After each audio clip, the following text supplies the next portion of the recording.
राम राम जी। स्वागत है आप सभी का हमारे YouTube चैनल पे। आशा करती हूँ आप सभी कुशल में व मंगल में होंगे। भक्तजनों, आज हम आपको आषाढ़ गुप्त नवरात्रि में 10वीं महाविद्या माता कमला देवी की कथा सुनाने जा रहे हैं। भक्तों, आज गुप्त नवरात्रि का आखिरी दिन है। आज ही के दिन 10वीं महाशक्ति और महाविद्या देवी कमला देवी की पूजा अर्चना भक्त कर रहे हैं। पौराणिक मान्यताओं के अनुसार देवी कमला या कमलात्मिका को 10 महाविद्याओं में 10वें स्थान पर रखा गया है। देवी का स्वरूप कमल या पद्म के समान है। देवी कमला तांत्रिक लक्ष्मी के नाम से भी जानी जाती हैं। देवी को संपन्नता, सुख, समृद्धि, सौभाग्य और वंश का विस्तार देने वाला बताया गया है। देवी कमला की आराधना करने वाले जातकों का घर हमेशा धन धान्य से भरा रहता है। भक्तजनों, पौराणिक मान्यताओं के अनुसार देवी कमला का स्वरूप अत्यंत ही दिव्य तथा मनोहर एवं सुंदर छवि है।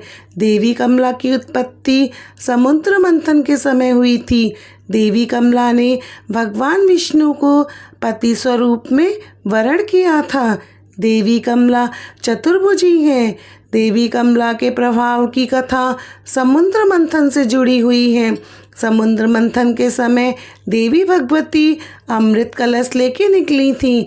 देवी कमला ही अन्नपूर्णा देवी हैं। देवी कमला की आराधना करने से सौभाग्य और सौंदर्य की प्राप्ति होती है। कमला देवी को 10वीं महाशक्ति महाविद्या के नाम से भी जाना जाता है। संपन्नता, खुशहाली, वैभव, सौभाग्य, यश की प्रतीक देवी कमला 10वें स्थान पर आती हैं। वह परम सौभाग्य प्रदान करती हैं। जो जातक उनकी आराधना करता है वह उनका घर धन और धन से परिपूर्ण करती है। नवरात्रि की तरह गुप्त नवरात्रि का समापन भी श्री कमला की आराधना से होता है। कमल के पुष्प पर विराजमान देवी कमला का संबंध कमल से है। कमल पर पुष्प पर आसीन होने के कारण उनका नाम कमला पड़ा।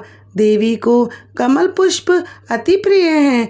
कमल कीचड़ और दलदल में खिलता है।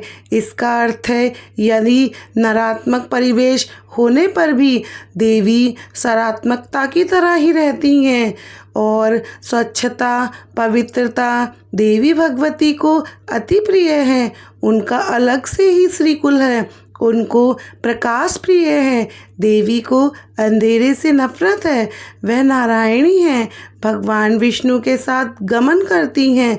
वह प्रसन्न होती हैं तो तिजोरी भर देती हैं, लेकिन यदि अप्रसन्न होती हैं तो अपनी बहन लक्ष्मी के साथ वह राजा को भी रंक बना देती हैं।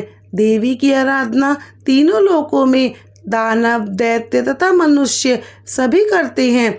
देवी आदिकाल से ही त्रिभुवन वन के समस्त प्राणियों द्वारा पूजी जाती हैं। देवी की कृपा के बिना निर्धनता, दुर्भाग्य, रोग इत्यादि होते हैं। स्वरूप से देवी कमला अत्यंत ही दिव्य तथा मनोहर एवं सुंदर हैं। इनकी प्राप्ति समुद्र मंथन के समय हुई थी। देवी कमला को तांत्रिक लक्ष्मी के नाम से भी जाना जाता है। श्री विद्या, महात्रिपुरारी सुंदरी की आराधना कर देवी श्रीपद से युक्त हुई तथा महालक्ष्मी नाम से विख्यात हुई। दीपावली देवी कमला के प्रमुख त्योहारों में से आता है। 10 महाविद्याओं में कमला देवी की आराधना के साथ ही गुप्त नवरात्रि संपन्न होते हैं। वस्तुतः वही अन्नपूर्णा है और सौभाग्य की उपमा उनसे ही दी जाती है। शास्त्रों में माँ कमला को भाग्य, सम्मान, पवित्रता और परोपकार की देवी माना गया है। देवी कमला सभी दिव्य गतिविधियों में ऊर्जा के रूप में मौजूद रहती हैं। माँ कमला भगवान विष्णु की दिव्य शक्ति के रूप में आती हैं। गुप्त नवरात्रों में माँ कमला की पूजा करने से कौशल विकास एवं गुणवत्ता में बढ़ोतरी होती है। इनकी पूजा से माँ लक्ष्मी की पूजा के समान ही पुण्य फल प्राप्त होते हैं। माँ कमला अपने भक्तों को धन तथा ऐश्वर्य का वरदान देती हैं। खासकर कि गर्भवती महिलाओं के लिए माँ कमला की पूजा बहुत ही महत्वपूर्ण बताई गई है। माँ कमला गर्भवती स्त्री के गर्भ की रक्षा करती हैं और उनका पोषण करती हैं। शास्त्रों में महाविद्या कमला को श्री हरि की साथी बताया गया है। ऐसा माना जाता है कि देवी कमला भगवान विष्णु की सबसे बड़ी ताकत है। माँ कमला का स्वरूप देवी लक्ष्मी के समान मन को शांति प्रदान करता है। माँ कमला प्रसिद्धि, भाग्य, धन की देवी हैं। अगर कोई व्यक्ति गुप्त नवरात्रों में सच्चे मन से माँ कमला की पूजा करता है, उसे धन समृद्धि प्राप्त होती है। इसके अलावा प्रजनन और बच्चों के अच्छे विकास के लिए भी माँ कमला की पूजा की जाती है। माँ कमला की पूजा करने के पश्चात कन्या भोजन जरूर कराना चाहिए, जिसमें 9 वर्ष से कम आयु की कन्याओं को भोजन कराने के बाद दान देना चाहिए। भक्तजनों, अब हम आपको माता कमला की पौराणिक कथा, उनकी उत्पत्ति की कथा सुनाने जा रहे हैं। भक्तों, ईश्वर की कथा को सदैव पूरा सुनना चाहिए, क्योंकि कथा पूर्ण सुनने से ही हमें प्रभु की कृपा प्राप्त होती है और पूर्ण फल प्राप्त होता है। यदि आपके मन में कोई इच्छा है तो उस इच्छा को लेकर कथा सुनिए। कथा सुनने मात्र से ही भगवान जी आपकी सारी इच्छाओं को पूरा करेंगे। कथा इस प्रकार है। 10 महाविद्याओं में कमला देवी को आखिरी व 10वीं महाविद्या के नाम से जाना जाता है। माता सती के 10 रूपों में से कमला माता आखिरी रूप थी, जिन्हें कमला महाविद्या के रूप में पूजा जाता है। इन्हें माता लक्ष्मी के समकक्ष माना गया है, अर्थात यह एक तरह से माता लक्ष्मी का ही स्वरूप है।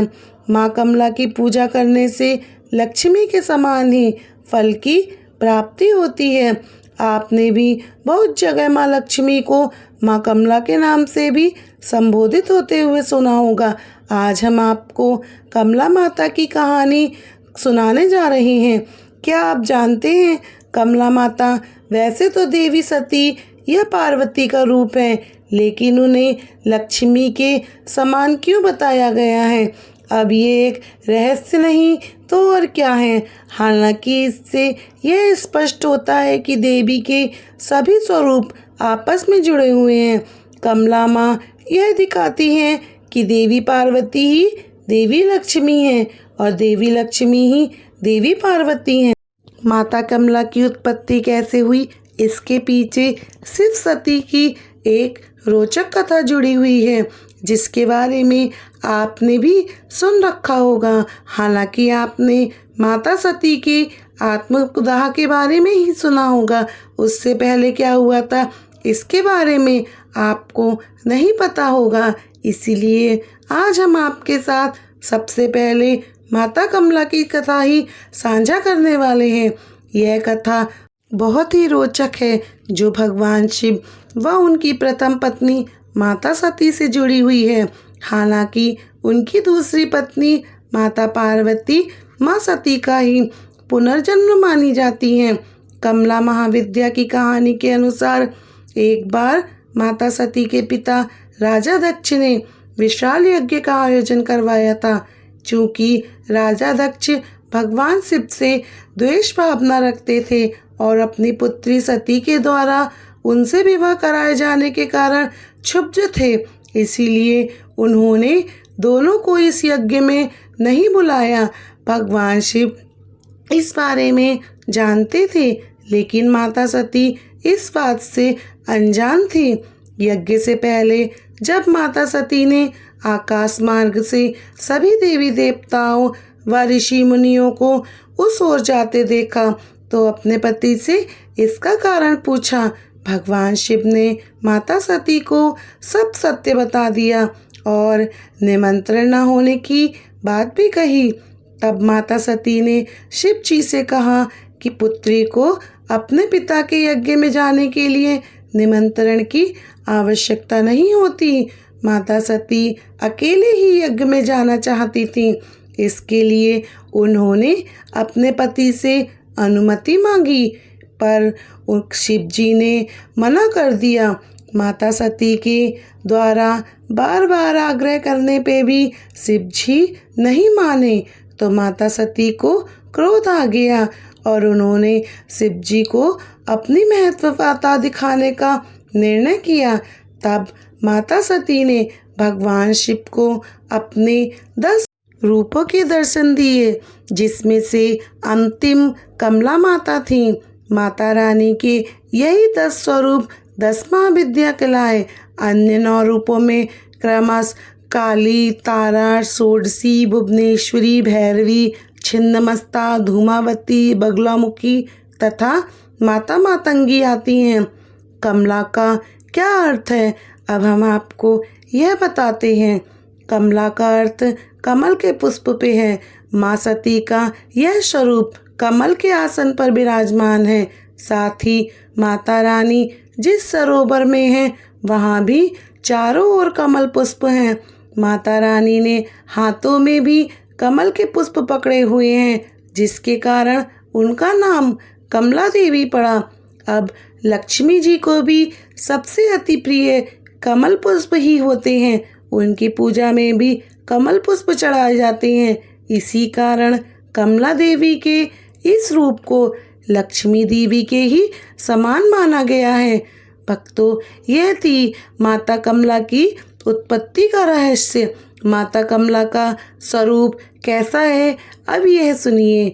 माता कमला का स्वरूप मन को मोहने वाला है, वह शांति प्रदान करता है। माता कमला का वर्ण सुनहरे रंग का है, जिसमें से तेज निकल रहा है।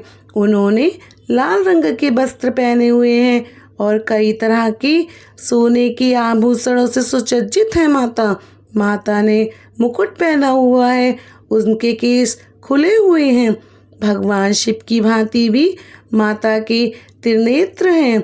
वे एक सरोवर में कमल पुष्प पर विराजमान हैं। जिस सरोवर में है वहाँ उनके आसपास कई कमल पुष्प हैं।